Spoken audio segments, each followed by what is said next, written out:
And we are live, folks, here at sportsbookreview.com. It is Sunday, a huge NFL slate here on the card. I'm your host, Donnie Rightside, here. In just a few moments, we'll bring in the Whale Capper, is going to be the co-host today, riding shotgun with us here on a Sunday NFL. As you know, we're going to go for the full hour. We're going to cover the complete card here today. Special guest at Bobano, Ian Cameron, will join us at about 12:20 Eastern time here to go over a few football games that is piquing his interest. But we'll have fun today. It's an hour show. It goes by really quickly. Let me bring in my guest host here today, the Whale Capper. Whale Capper, welcome into the closing line, shotgun style.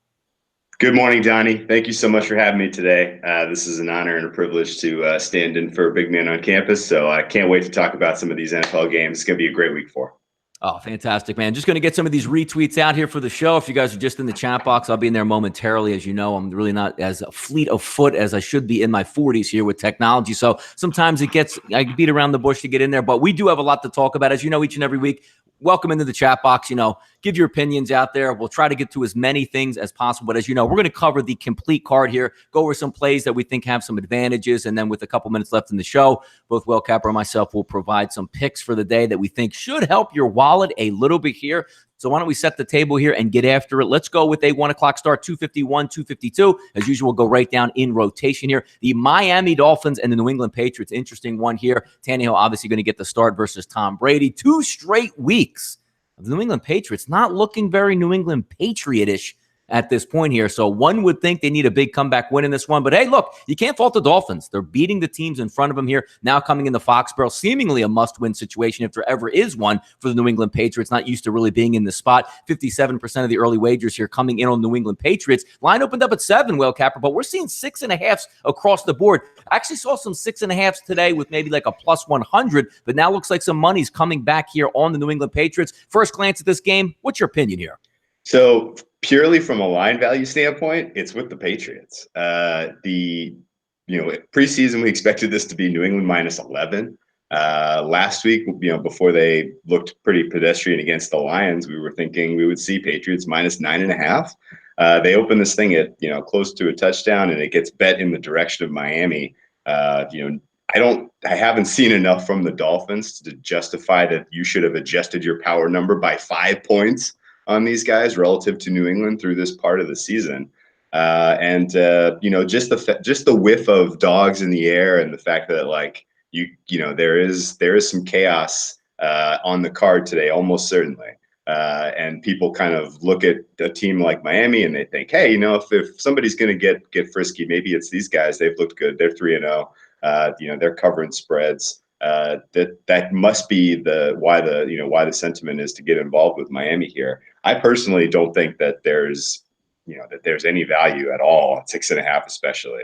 At this point, if you feel like Miami is frisky, you might as well back them on the money line because the value in the spread is completely wiped out. So if you didn't get it earlier in the week, I would just say find another angle on this game or skip it entirely.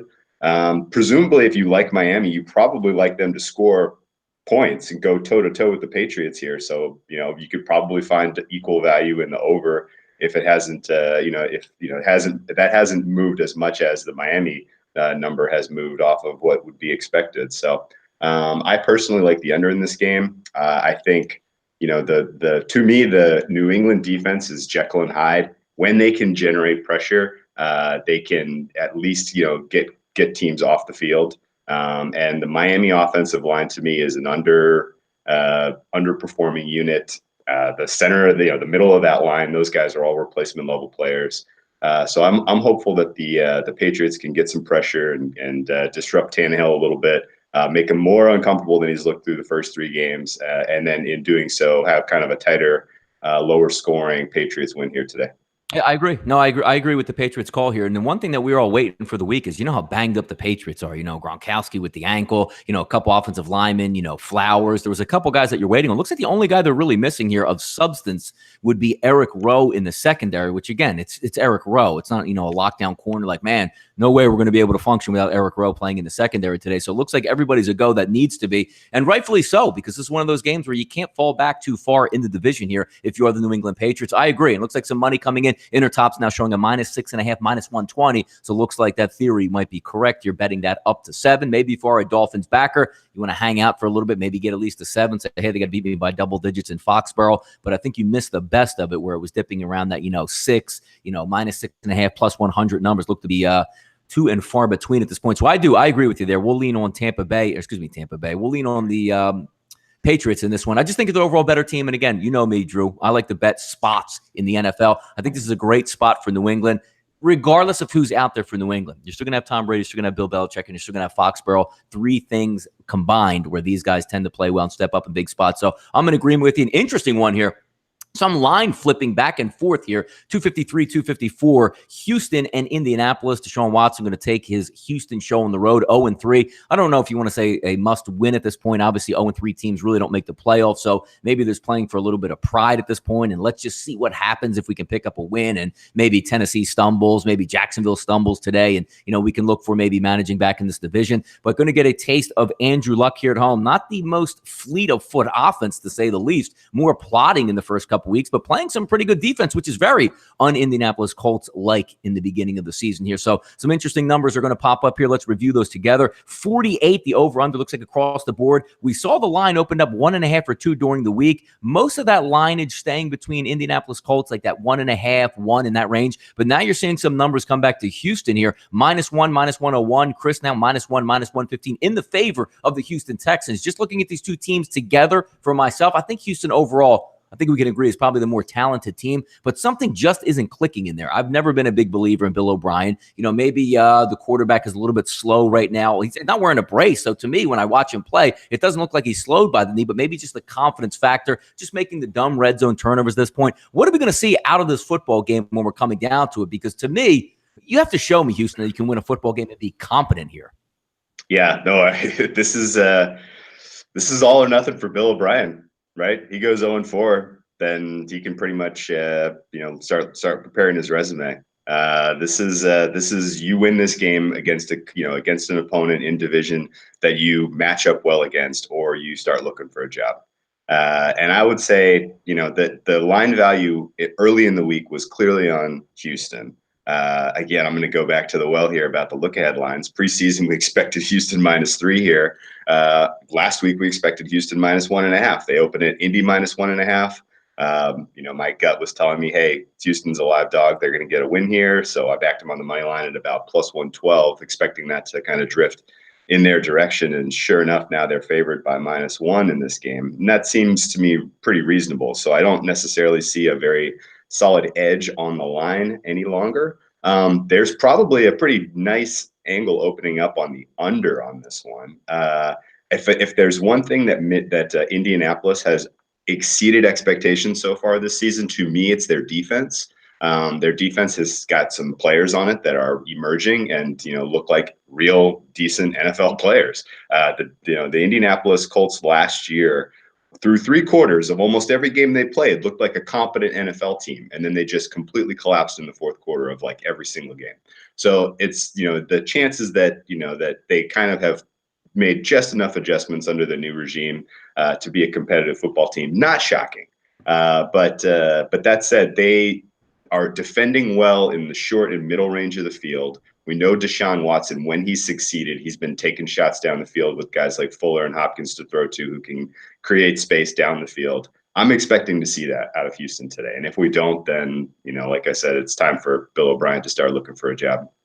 Yeah, just on a simpler notion in this game, when you take a look at Houston, you take a look at Indianapolis, I think we could probably agree that if both of these teams play to their capabilities, Houston should win. I mean, Houston's going to have a nasty pass rush here. Houston has the weapons on the outside. Both the quarterbacks are good. I mean, Andrew Luck is, he's been around, done it more longer, but Deshaun Watson, when he plays well, he's going to be able to escape the pocket. You're on turf. It's going to be a fast surface. But those things just continue to creep up, because even when you watch the Giants game this week, I mean, yes, the Giants did take into them, but there was a lot to like about the Houston offense between the 20s. I mean, they were able to hit some big plays over the middle, but they just froze up in the red zone, weren't able to convert, had 2 turnovers in the red zone, and that's going to stump you each and every time. Once you get down the red zone and you don't score touchdowns in the NFL, that's usually going to lead to a loss. But looking at the numbers right now, -1, and look, it's not really a huge public side either way. 53% coming in here on the Indianapolis Colts to start the day, or excuse me, to end the week here, 47% on the Houston Texans. And I can see it. Like, I could see if Houston plays really well in this football game, they can probably win, because to me, when we look at this well cappers, you say, you know what has to go right for Indianapolis? Because they're not really going to move fast, which again, I like your point here on the under. What has shown you the Indianapolis Colts are going to go up tempo, let it fly down the field? I mean, T.Y. Hilton's a great wide receiver, but if you can just roll coverage to his side, where's the explosiveness here coming out for the Indianapolis Colts that's going to say, you know what? Look at our MO on the season. I mean, you had a sluggish game, you beat Washington. You had a sluggish game, you lost to the Philadelphia Eagles. You had a couple turnovers, a little bit more of a shootout in that game one versus Cincinnati, but Cincinnati was lending itself to throw more with Andy Dalton. So I like your picture on the under, but how about that Indianapolis offense in this game? What can we look for them? Is it going to be more dink and dunk as it been? Let's lean on let's shorten the football game and see what we can do, because that's really been their recipe, it looks like, so far. Yeah, I mean, I guess they would tend to look back towards their success against the Redskins to try to replicate what made them successful and got them that win on the road. That was an impressive win for this team. And clearly I felt like week one they unfortunately had Andrew Luck throw 50 passes in his first game in a year and a half. That's not a long-term winning strategy for Andrew Luck, at least in his comeback season here. So dink and dunk makes sense, not just because that's what your quarterback is most capable of right now. But you don't necessarily want him out there slinging the ball, and you don't. I think you want to play ball control. I don't think you want to put your defense in situations where they have to make stops to keep you in this game. So they're showing a lot of patience on offense, and it's funny because I feel like in this game you have an advantageous matchup throwing deep against Houston. That's where they can't defend particularly well. Andrew Luck, I don't think, can do it. If he shows up this week 4, and does that, then they probably win. But I'm willing to bet that that's not happening. Yeah, you're going to see a lot also early in this football game, because it's one of those where, let's just say, Houston gets the ball first, goes 6 plays, 68 yards, and scores a touchdown in, the first 4.5 minutes of the game. I think that might open up the Indianapolis offense, because I think they really want to control the game. But if you see one of those 3-0 first quarters, that's not going to get Indianapolis out of a shell. And maybe you're going to have Houston second guessing itself, saying, well, let's just not make the mistake and see what happens since the football game is close. So I want to look early on here to see what Houston does, if they can push the issue to try to get Indianapolis out of that shell. Next game up, 255, 256. We're actually going to skip over here, Cincinnati and Atlanta. In about 10 minutes, Ian Cameron's going to come on and join us. That's one of the football games that he does want to talk about, but we will get to it. Interesting one here, 257, 258. Buffalo and Green Bay. Josh Allen was home with a big win over the Vikings. Vikings go out, then lose to the Los Angeles Rams on Thursday Night Football. Aaron Rodgers getting a little bit of practice midweek here. Is going to have Jimmy Graham, but looks like Randall Cobb is not going to be a go in this football game. We saw midweek here, Whale Capper, 10s, 10.5s, opens up at 11 at Chris, opens up at Pinnacle 10.5. I'm seeing 8.5 showing up on the board, and I'm not going to lie right now. We'll break this game down, but my early indication, I agree with the line movement. Oh, man, I am flummoxed by it. I don't understand for the life of me how these teams are 8 points apart. So let's do the quick math. We agree Green Bay has at least 3 points home field advantage in Lambeau, right? Yep. And Buffalo would have 3 points in Orchard Park. So if this game was being played in Buffalo today, we would really be seeing Aaron Rodgers versus Josh Allen, and Rodgers would be -2. I don't know, man. I think the separation between these teams is greater than the current line. And even at 10.5, I felt like, wow, this has been a pretty significant overreaction. Last week, we saw 16.5 versus the Vikings. And we know that the Packers and Vikings are comparable teams because, they tied. And so you're now turning this around and saying that, they should have been 16-point dogs on the road in Minnesota, but only 8-point dogs here. That is an enormous adjustment to make over 1 week. And while I understand what you're saying in terms of Buffalo was not as bad as 16.5 in Minnesota, no freaking way. They replay that game, they replay it right away. They're clearly not going to hang a line of 16.5 because Buffalo is starting to figure things out. But still the way they succeeded against Minnesota was a little smoke and mirrors to me. And they got lucky with some aggressive defensive tactics early in the game that got them a lead, that got them some confidence, that got them playing downhill, that allowed Josh Allen to do more, kind of not push himself in terms of trying to make the home run plays, but take what was there in the short and middle range of the field, run when he had opportunities and lanes to run. And so I think, everything just kind of happened to work out perfectly for Buffalo last weekend. For that to happen 2 weeks in a row on the road against out-of-conference foes, I don't know, man. That's asking an awful lot of a team that still has a heck of a lot of holes. It wasn't that long ago that we thought Buffalo might have been like one of the all-time worst teams in the NFL. So I'm not taking the points in this. Yeah, it's interesting because when we talked last week on the closing line, I mean, that's a whole nother world there when you're saying, hey, look, I'm going to get 10.5 or 10 points. They got to win. Because my whole philosophy early in the week was, well, let's just see if the Packers have a 10-point lead in the fourth quarter. Are they really going to want to stretch it out and push it? Or they're just going to say we're going to pick up the win? Because now you're looking at Buffalo that's going to have to hang around this game and be competitive. But I still like the fact that Aaron Rodgers is banged up. Now, look, doesn't look like there's going to be any weather concerns there in Green Bay, which you saw with Washington. Half the reason why we liked Washington last week was you're in the rain. It's a soggy field. Aaron Rodgers is going to be able to maneuver in that type of situation. Alex Smith was the perfect quarterback for rain. He doesn't want to throw the ball more than 15 yards, but he's going to scramble around and make plays, dink and dunk to his running backs and, move the football downfield. He played a very good game. They won, but I'm still a little bit leery because a lot of times we get caught up and say, it is the Packers. It is, Lambeau Field. But something just isn't clicking right now for the Packers. Now, look, Randall Cobb isn't the end-all be-all, but it's another weapon that's going to be out of the football game. Maybe they lean on the running game more, just trying to look for a win overall. And as I said, I do agree with the line movement. Boy, it's a lot better as a gambler when you get a better number, like 10 or 10.5, or maybe some people out there got the 11s to start the week. But you're right. There is something to be said about, look, he's still a young rookie quarterback. They really ambushed the Vikings in that football game, took them apart. Now he's going to come home. Maybe he's feeling himself a little bit, and it is Lambeau Field. It's tough to win football games on the road, but just at this time, and look, Aaron Rodgers, something to be said about, look, he wasn't even getting on the field till Saturdays to throw a couple passes and then playing on Sunday. Now it looks like maybe a little bit more urgency where maybe he feels a little bit better because each week, if his knee is improving, Aaron Rodgers is going to be a better quarterback each week that we have him here. I'm still going to lean on the points in this one. If we take a look over-underwise in this, 43.5, opens up at 44.5, 44. Now you're seeing 43.5, 44s across the board. Do you have any feeling on a total in this football game? I was going to say look for the over. I don't get the line movement down. So it's clearly somebody, and maybe this is like all born out of somebody broke down the numbers and they're like, hey, we knew the Buffalo defense was better than they showed week 1 and week 2. And they clearly showed it week 3. I guess maybe even after seeing Minnesota on Thursday Night Football, the case is there that the Buffalo defense is good. They're relatively healthy. Some of their new pieces are clicking. And so I can get behind an argument that the Buffalo defense can keep Rodgers constrained to, say, 28. So then the matter of, okay, well, can the Bills get to 17 to take this thing over? It's possible. The Green Bay defense is not particularly good. And the Green Bay defense they have young players, especially in the secondary. I think they're good. And I think they'll get better and better as the season goes on.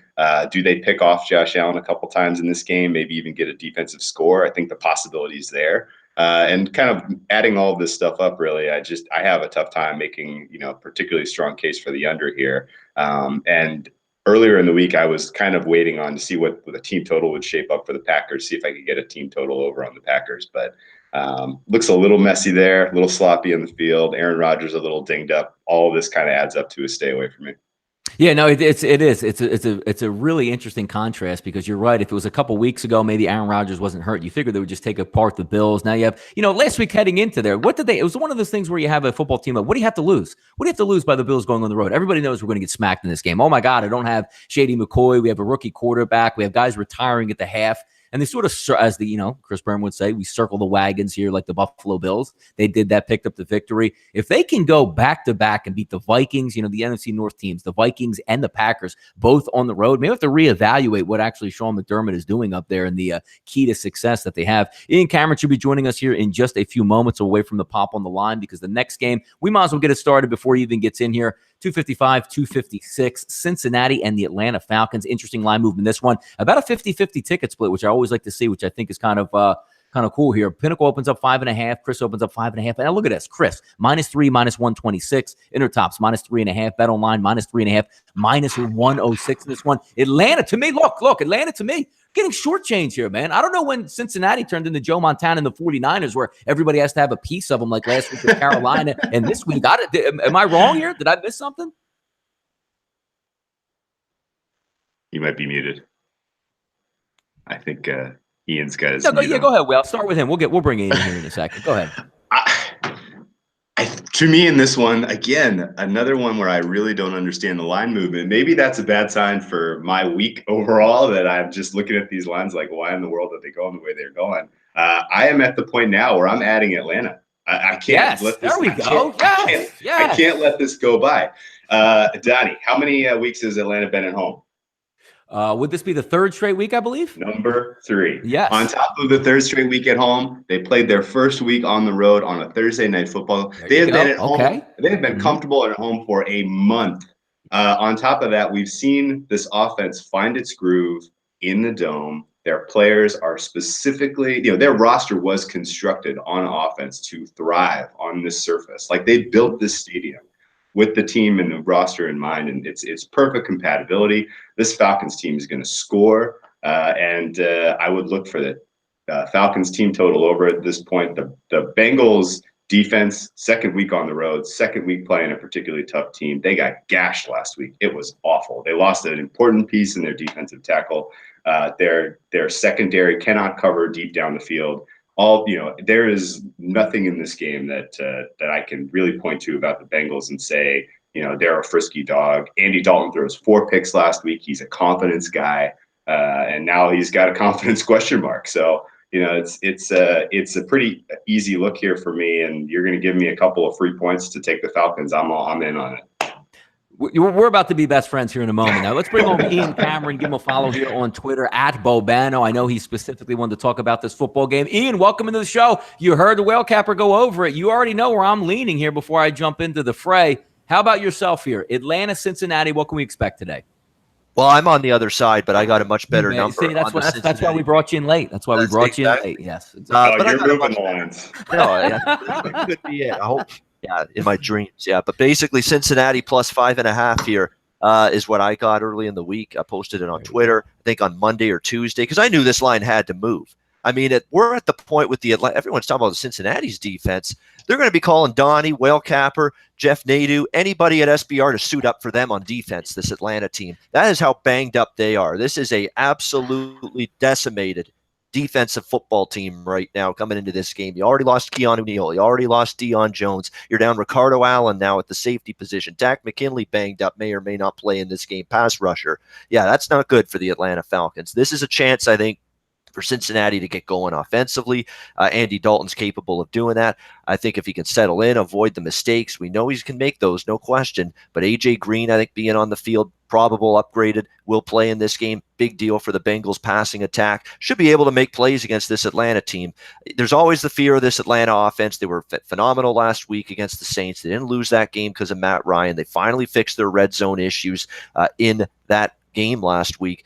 They're going to move the ball too. I also took over the total early in the week. I posted Cincy and the over 51 with the total is what I got. 5.5 with Cincy. I'm going to stick with those, but I can understand people seeing value in Atlanta now down to the 3.5, 3 range. It's really moving a lot.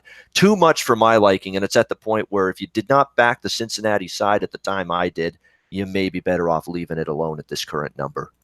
Ian, let me ask you a quick follow-up question on this because Whale Capper brings up a great point there. I mean, there's something to be said about being home, being in your own bed, no travel for the weary. And then you look at Cincinnati right here, sitting at 2-1, which is still a good record. It was no shame going to Carolina last week and getting beat by the Carolina Panthers on their home turf. Now you fly down. Now you got to fly back again on the road for week 2. And again, you're going out of conference in this football game. If they lose, they drop to 2-2. But you can say, hey, you know what? Let's paint the bright picture. It was 2 NFC losses, so it's not going to affect us any AFC tiebreakers. And, we didn't lose any games in the division. We can still hang around and play some good football here. But let's flip it over to the Atlanta Falcons side here. Let's just say they go down in this football game and go 1-3. It's not like you have a layup or a cupcake on deck that you could take apart. The Pittsburgh Steelers are staring them in the face, and on the road, dome team going outdoors. It's already hard enough to play in Pittsburgh. We get that they're against a team that looks like it's getting healthier by the day. Does that play into your psyche a little bit, saying, look, if Atlanta loses this game, they might just wrap up the season because they're headed for a 1-4 start.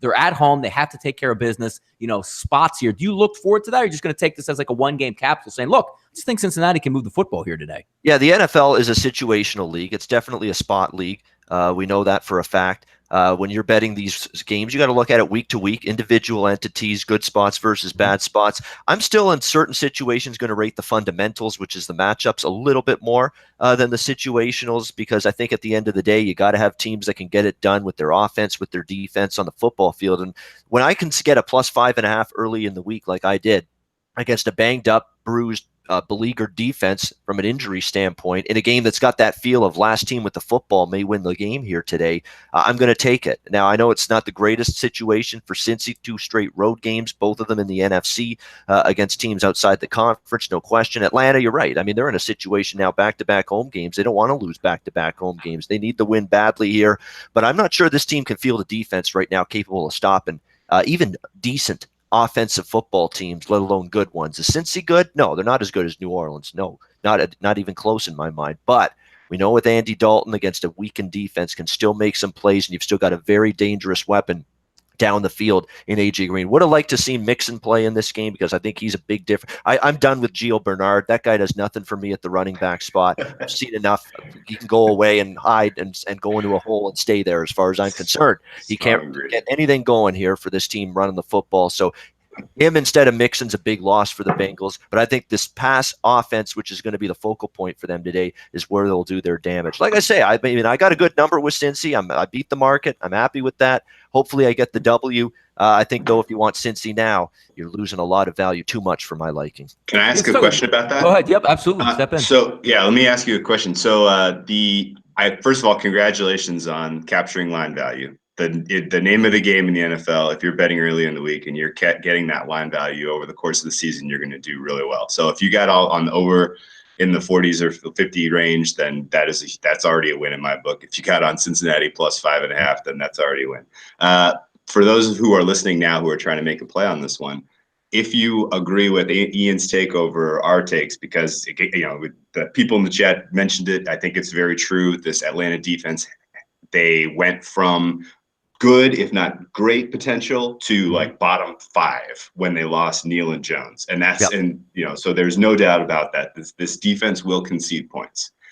Does it make more sense since, looking at some of the derivatives here, looking at like a Cincinnati over 24.5 is pretty fairly juiced. It's almost kind of like the same sort of play earlier in the week, looking at over the total or looking at Cincinnati plus the points. Is that the right way to attack it now if you still like that angle? That's a good one. That absolutely is a good one. Team total is a great way to go, because then you can take the Cincinnati defense and concerns you may have with them against this Atlanta offense and Matt Ryan right out of the equation when you bet just the team total aspect of it with Cincinnati. And I think they're going to put up points. I think they can eclipse that total. I've got something like 31-28 in mind. I don't know who's going to win, but I think that's what the final score will be, which I'll be fine with either way, whether Atlanta wins, whether Cincy wins. I wouldn't rule out the Bengals winning this game, but I could see this 3-point game, shootout back and forth. Weather won't be an issue in the Dome. Team with the football wins last, and maybe you get one of these kickers booting a game-winning field goal in the last seconds. But this is a game where offenses should rule.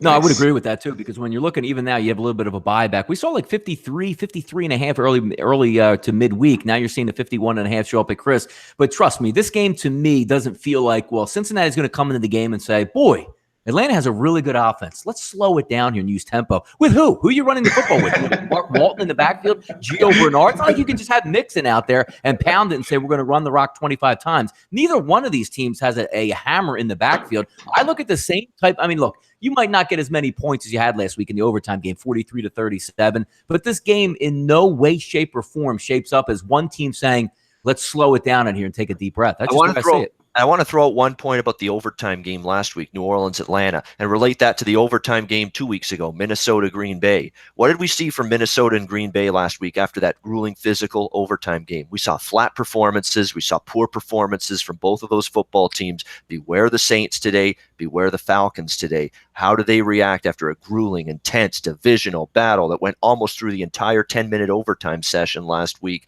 There was a physical and mental hangover with the Packers and Vikings in this spot last week. How about the Saints and Falcons today? Something to watch out for. No, you're right. It should be a lot of fun here. And again, once you see the Atlanta offense now with a different mindset, because Will Capper brought up entering the season, you say, you know what? We got a good pass rush here. We got some athletic linebackers, and we have a really good secondary. Maybe we don't have to be the end-all, be-all here on offense. Let's just make the right plays and, just get the first downs. But once you get those injuries on defense, your offense goes into overdrive saying, look, this isn't about just keeping the football for a couple minutes and punting. We actually have to score. The emergence of Calvin Ridley last week was amazing because now you're saying, wait a minute. I have a guy that can get deep on one side and Julio Jones on the other side to begin with. Should be a lot of fun to watch in points. We could spend all day on this football game because I think there's a lot of interesting points. But as I said, hey, look, run the gun. We've got a half hour to go before opening kickoff. Ian, I know you have another game you want to talk about. Let's get right into it. 261, 262. Jets, Jacksonville Jaguars. An interesting game here. 65% of the public here is currently backing the Jacksonville Jaguars. Line opened up at 8.5 at 9. Oh, no. Chris showing a -7, -106. Money coming in on the rookie quarterback on the road versus one of the best defenses. Is it just the public? Is it just the people saying, God damn it, I saw Blake Bortles last week. I want no piece of that guy with -7. What is it, Will Capper? We'll start with you first. Dude, overreaction city 2 weeks in a row with the Jaguars. Yeah, I mean, it's rare that the public moves lines. So presumably this is a sharp play, people looking to back the Jets. I don't know, man. It's tough to go down and play in Florida in September. We know these Northeast teams do not, historically perform well down there. We saw it with the Patriots week 2. I would not expect to see the best of the Jets, even though they have a little extra time to prepare for this game. Buzzsaw of a spot for Sam Darnold. Hey, buddy, you just played a primetime game and you lost in heartbreaking fashion. Now go play against one of the best all universe defense. There's nothing in my gut, nothing in my heart wants anything to do with the Jets in this game, and the fact that there are smart people out there putting hard-earned money on the rookie quarterback on the road against what I think is one of the most, if not the most impressive unit in football is mind-boggling. Ian, have at it. I'm just going to take the opinion of I'm going to dare Blake Bortles to beat me by more than a touchdown, and I'm not sure he can. This is a spot. I'm going to run down the Jets season here because it's been a little good, a little bad. It's been up and down all around. Okay, they played Detroit Monday night, rinsed the Lions. Had to play on a short week coming out after that against Miami, and they looked like it. They weren't good in that football game. Then they've actually got to come out and play another game on a short week against Cleveland on the road on that Thursday night, and we talk about the Browns beating the Jets. Oh, what's wrong with the Jets? The Jets were in firm control of that game until what happened? Tyrod Taylor got hurt. Baker Mayfield comes in, and the Jets are preparing to face a quarterback now in Tyrod Taylor. I think Baker coming into that game threw them for a loop, got the Cleveland Browns sideline going, got that team going, and they rallied to beat the Jets. Now the Jets finally can take a deep breath. The schedule's in their favor for a change off since last Thursday night, and I think you're going to see them go in there and defensively hold Bortles down enough to be able to keep this game relatively close. Darnold against that defense does worry me. I'd be lying with liking the Jets in this spot if I didn't admit that. You've got playmakers everywhere. You've got an elite secondary. You've got a tremendous pass rush. The defensive line has been tremendous. You've got, of course, Ramsey in the secondary. This is dangerous stuff right now for Sam Darnold. He's going to have to manage the football. He's going to have to avoid mistakes. If he can do that, big if. But I'm going to look at the Jets saying Todd Bowles in his era, he's been a great 7-point or more touchdown underdog. He's battled good teams in the past in this price range. Remember New England last year. They took that Patriots team in this kind of spread range right down to the wire. I think they can do that today. Win the game, maybe, maybe not. But I grabbed Jets plus 7.5 here in this game. I'm going to dare this offense, which looked completely and utterly inept again last week against Tennessee, to beat me by more than a touchdown. I know they've rallied up. And let's remember that game against New England, when they had that offensive explosion, they were geeked up for that game, Jacksonville. AFC Championship rematch, vulnerable defense. They were ready to go for that football game. Consistently asking this team to win by margin. I'm going to dare them to do that. Interesting. The counterpoint on that, Will Capper, for you. Well, I guess I want to ask kind of a nuanced question here. If you go back to 2017 and you look at week 4, lo and behold, the Jets played the Jaguars, and lo and behold, the Jets won. And you kind of break down, how did they win that game? What was the secret? They ran the ball extremely effectively. They didn't make mistakes. They dared Blake Bortles to beat him with his arm, and he couldn't do it. And I'm just wondering, having had that relatively recent experience and knowing that, or at least I believe in the Jaguars coaching staff, I think they're a strong crew. I think they can learn their lessons from past experiences. I am expecting to see defensive adjustments from this unit where they are not letting the Jets run the ball down their throat, and presumably a little bit more conservative game plan where Bortles is, completing more passes, even though I completely concede that the Jaguars' offensive weapons are, replacement level at best. But that, all that said, to me, it's going to be a lot tougher. It's going to be tough for the Jets to repeat the way they won that game. It was in New York as opposed to now being in Jacksonville. And it's tough to back a dog if you don't think they have a realistic shot at getting a win here. Do you think that, this is one of those rare exceptions that we see nowadays in the NFL where this lands inside the number, but the Jags still get the win?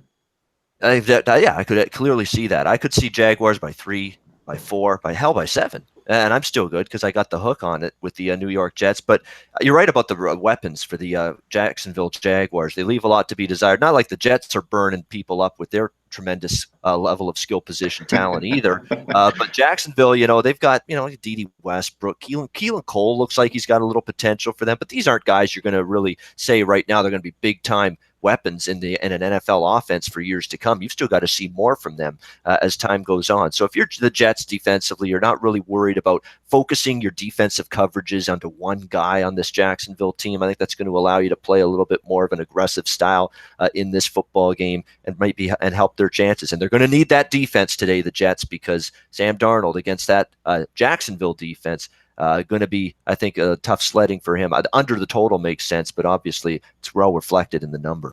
No, sorry. By the way, sorry to step away right there, but I just spilled a bottle of water on my laptop. So I was hoping I wasn't going to explode here during the telecast here. But no, yeah, exactly. Troy V points out Donnie spilled his Crown Vanilla. That's pretty hilarious at this point. I mean, what could go wrong in a live show than just tipping over the entire water thing? But we'll keep going on. And by the way, Ian is going to stay on for the rest of the show here, people. I know you've been clamoring around. As soon as we hit the 400 number with all those fans that Ian brings in, we can't shut up the fans anymore, and we'll have some fun. Let's keep it moving along, folks. 1 p.m. Eastern today.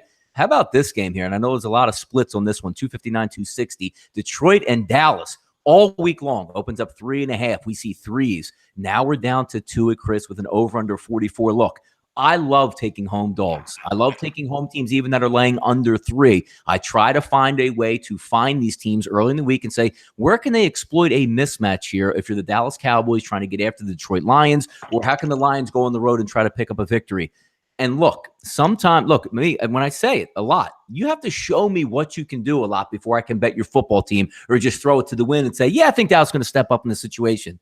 Watching Dak Prescott deteriorate over the past 2 years is one of the more amazing things. And it's strictly, I can't even blame Dak Prescott. Let's take a kid who I don't think is being coached correctly at this point. Let's take Dak Prescott and say, let's limit his weapons from even what he had last year. And let's see if he can make that progression north, because, he's going to go in the last year of his contract. So at the end of this year, you're going to have to make a determination whether he's worth $150 million or you move on. How the Dallas Cowboys are evaluating Dak Prescott is absolutely hilarious. And as an Eagles fan, I sit back and I just chuckle in my seat because they're not giving this guy help. When you watch the game last week, when you watch the game even versus the New York Giants, or even with the Carolina Panthers game, he has nothing to work with, and his tool set has nothing to work with. Do you expect him to go out in this football game and say, look, I got to make some plays here. Let's go on 4 to 5 touchdown drives? I just can't see it.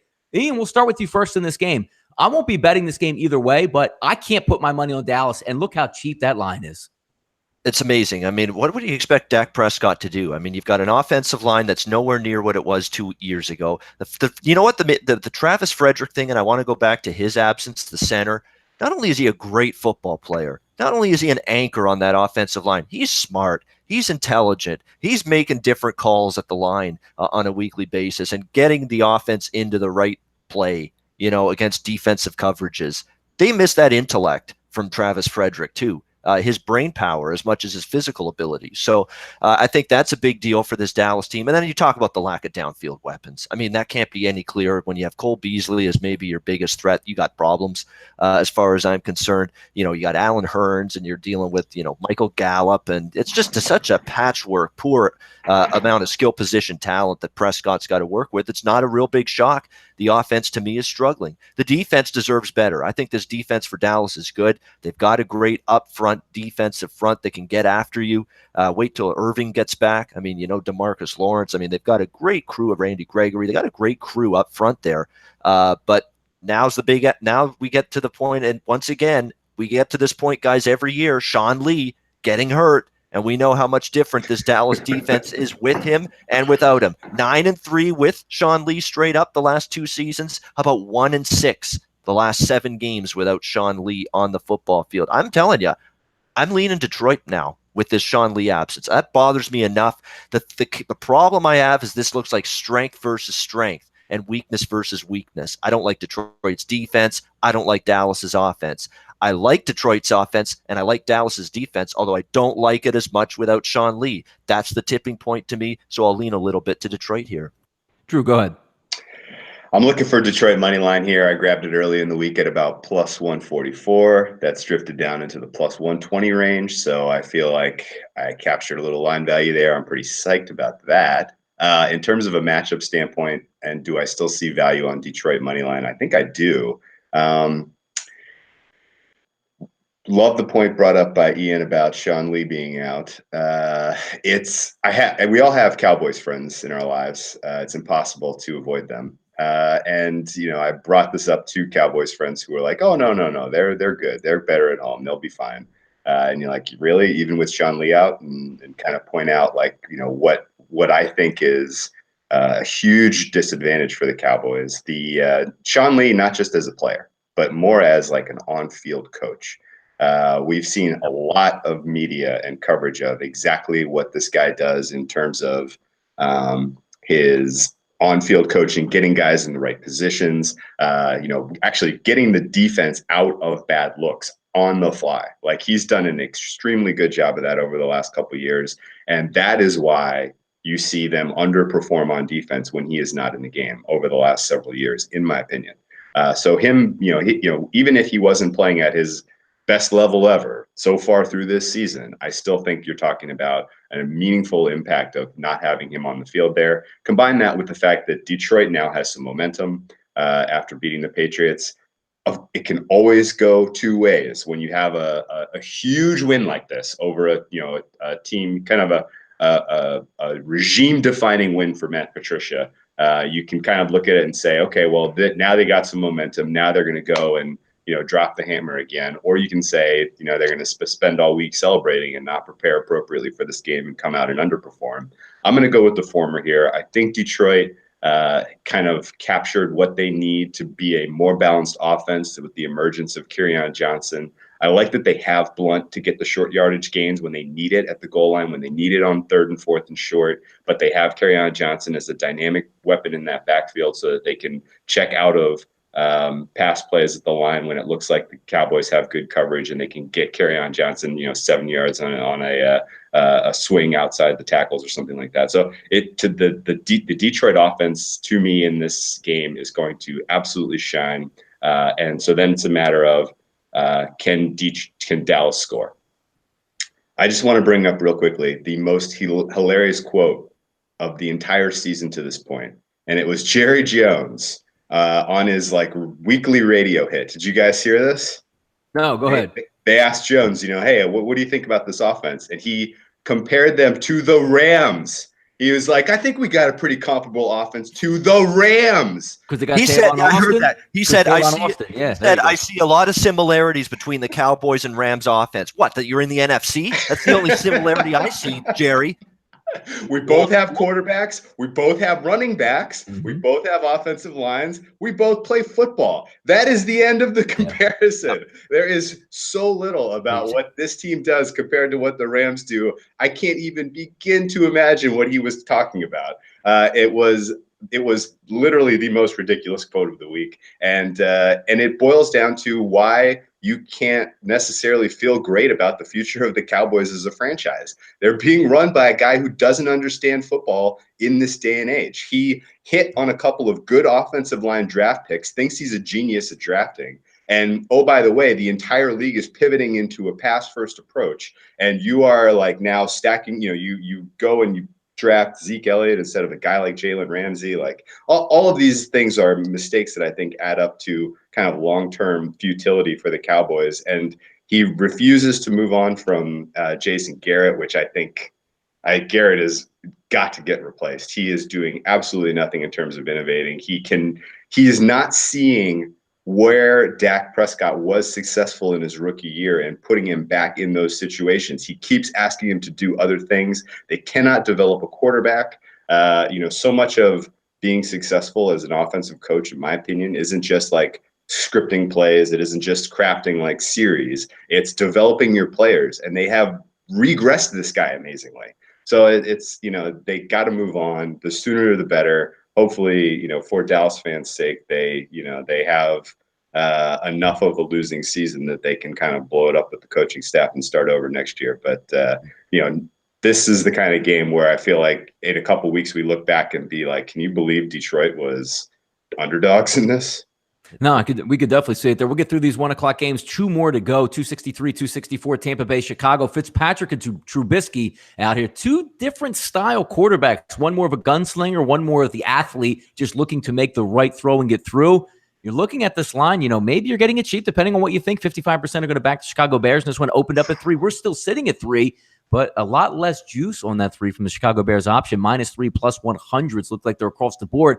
And I've been a Fitzpatrick buyer the past couple weeks, especially if you do like a total boomer bust type quarterback. He's going to throw 3 touchdowns. He might throw 3 picks at the same time. I think, again, Tampa Bay is going to score some points in this game. Can Chicago counter those punches? We know they're going to be able to get a pass rush. We know they're going to sack Fitzpatrick. We know they're going to force Fitzpatrick into some bad spots here and probably get an interception or 2 from him. But can Mitch Trubisky just be efficient enough to move the football downfield, rely on your running game, get the ball out to your playmakers, because there are some plays to be made against this Tampa Bay secondary. Ian, we'll start with you first here. We getting a cheap line here saying, whoa, Bears -3. Give me that all day long. Short work week for Tampa Bay. And let's not forget Dirk Cutter, the master of disguise out here. I'm not going to tell anybody who my quarterback is. You're going to have no idea who starts that football game. Congratulations in the art of magic there. Ian, go ahead with this and start it off for us there. What are we looking at? Cheap number or no? It's ridiculous. It's ridiculous Dirk Cutter's doing this. It's the same crap Brian Kelly pulled with Notre Dame. We knew Ian Book was playing last night. Give me a break. But, yeah, exactly. We know it's Ryan Fitzpatrick, who turned into Pick Patrick, our old haunted ghost friend last week against the Pittsburgh Steelers. Did not play well in that football game. It's Chicago or pass for me at this number. But the one time I bet against Tampa, I lost. So I'm a little gun-shy doing it. And this guy's such a gunslinger that Chicago could be up 10 late in the game or up 9 or 8 and backdoor gets you. But I like Chicago. I mean, it sets up so good situationally here at home. Tampa on a short week and a pass rush that can the kind of pass rush that the Bears can throw at Ryan Fitzpatrick here in this game, I think is the kind that can force him into these kind of mistakes with Khalil Mack, Akeem Hicks, and guys like that can absolutely come after the quarterback. That when you get pressure on Fitzpatrick, that's when he makes the mistakes. Chicago's got the pass rush now to do that. On the flip side, Trubisky, the Chicago offense hasn't clicked. I mean, Matt Nagy will be the first one to tell you this has not been an in-sync offense so far. This is the game I think they can break out a bit, make some plays. I don't like this Tampa Bay defense. They've been battling injuries in the secondary this season. At this price, it's Chicago or nothing. And lean over the total because I think Chicago gets it going a bit. Fitzpatrick, even if he's behind, he's going to chuck the ball down the field. Lean over the total. Lean Chicago Bears from a side perspective. Well, Capper, what do we got? Agree on the Bears from the side standpoint, but under in this game is my favorite look of the week, I got to say. You brought up the Tampa Bay secondary looking bad. I think Chris Conte going on IR actually helps things for the under. He's injured. Embarrassment. He was coming back to use Lovey's favorite son was coming back to the Windy City, though. Maybe he would have thrown a shutout out there if he was in there. Oh, fair enough. Yeah, Conte's out, but McCoy's active, which I think is huge. I think the Bears, I've been disappointed with how Nagy has developed Trubisky this season. There was a lot of talk, a lot of whiffs in the offseason that this was going to be the type of relationship we saw in LA between McVay and Goff, where after a disappointing rookie campaign, you bring in an innovative offensive mind, you pair him with a young guy, he'll develop him up, he'll play to his strengths. They aren't really doing it so far. I saw a lot of kind of breakdowns in the offseason by very smart football people that were like, here's how you get Mitchell Trubisky to succeed in the NFL. You get him on lots of play action looks, blah, blah, blah. And they have not really adopted that type of approach for some reason, even though they have a relatively strong run game. And we know that like just having a run game doesn't make play action effective, but like just try some play action for crying out loud, Nikki. Like, I don't know what you're doing out there. But all that said, the Bears to me are clearly a top 5 defense in this league. I think Khalil Mack is going to be utterly and completely disruptive. I think the fact that Fitzpatrick took some pretty brutal shots on Monday night. I mean, that was a very physical game. The score would betray how tough the Pittsburgh Steelers were just putting shots on him a lot in that game. And, you saw a lot in the first half with those, roughing the passer flags, many of which were questionable, but that's beside the point. I think we're talking about Fitzpatrick coming out, being a little banged up, being a little creaky. He's on the waning part of his cycle where he, goes back to the Fitzpatrick that's, turning the ball over and not, performing to the level we've seen to this point. I just want to bring up something that's kind of crazy. Fitzpatrick has thrown for 400 yards in 3 straight games. Do you know before this season how many 400-yard passing games he had in his career? You want to take a guess, Donnie? 2, maybe? One. He had a single one. And then they flip things around all of a sudden. They have this wide open passing attack, and he throws 3 400-yard passing games in a row. I am not buying that this is like newfound thing that he can continue this type of success. I'm expecting significant regression in this game. I love the likes of Fuller and Prince Amukamara to get some turnovers and some picks in this one. I love the idea that Khalil Mack could get some strip sacks and the Bears defense can kind of control. And then if they can develop, the Bears can develop some offense in the first half and get a lead, which we've seen they can do when they're running their scripted plays, they're good. If they can develop that lead and then they can just kind of hand the ball off to Jordan Howard to just destroy the clock, I feel like this is the kind of game where we look up and, oh my gosh, how is this already halfway through the fourth quarter when every other game is just, kind of wrapping up the third quarter because they shorten the game with how effective they can kind of eat the clock. So I'm looking for under 46 in this one. I got it at a pretty decent price earlier in the week. I see that the numbers come down from 47 to 46. I think there's still value in it. To me, I'm capping this one in the 24-20 range. And as mentioned by Ian, the Bears make a nice look as well. Chris drops that line to -2.5, -105. So maybe a little bit of late action. You're coming in on Tampa Bay. We have enough for one more game here. I'll hit the 4 o'clocks at halftime. We'll go over those, but let's spend a little bit of time. 265, 266, Philadelphia, Tennessee, Carson Wentz, Marcus Mariota lining up here. 2 young quarterbacks, and my, oh my, have times changed. When we had Chip Kelly here in Philadelphia, we were willing to give up 17 first-round picks just to get Marcus Mariota paired up with Chip Kelly, and thank goodness that wasn't able to happen because no matter what happened in that situation, can you imagine this now when you're looking forward ahead?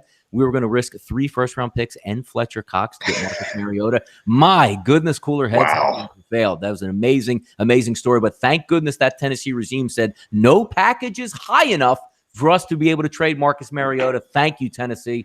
Thank you very much for that. So getting back to this football game, interesting line movement also. You saw some 3.5, some 4s this week, no longer available. -3s at +100 for the Philadelphia Eagles, and I actually agree with this. I'm actually leaning a little bit more towards the total in this football game, which we'll go over in just a few moments here. But styles make fights in this one. Marcus Mariota struggling to grip the football, let alone throw it. You don't have a lot of weapons outside, and you can say the same thing about the Philadelphia Eagles. A couple good tight ends, not a lot of weapons outside. I know Alshon Jeffrey Jeffrey's coming back in this football game, but he hasn't played football basically in 9 months. It's going to be hot down there. He's going to have a couple packages maybe in the red zone, 25 to 30 plays, but this isn't Alshon Jeffrey versus the Minnesota Vikings and the New England Patriots coming into this football game. Do I hope it turns out to be that? Of course I do, but I'm not going to lie. I'm agreeing with the line movement here coming down lower. I think there's going to be a slugfest and a lower scoring tilt. Well, Cap, we'll start with you first on this one.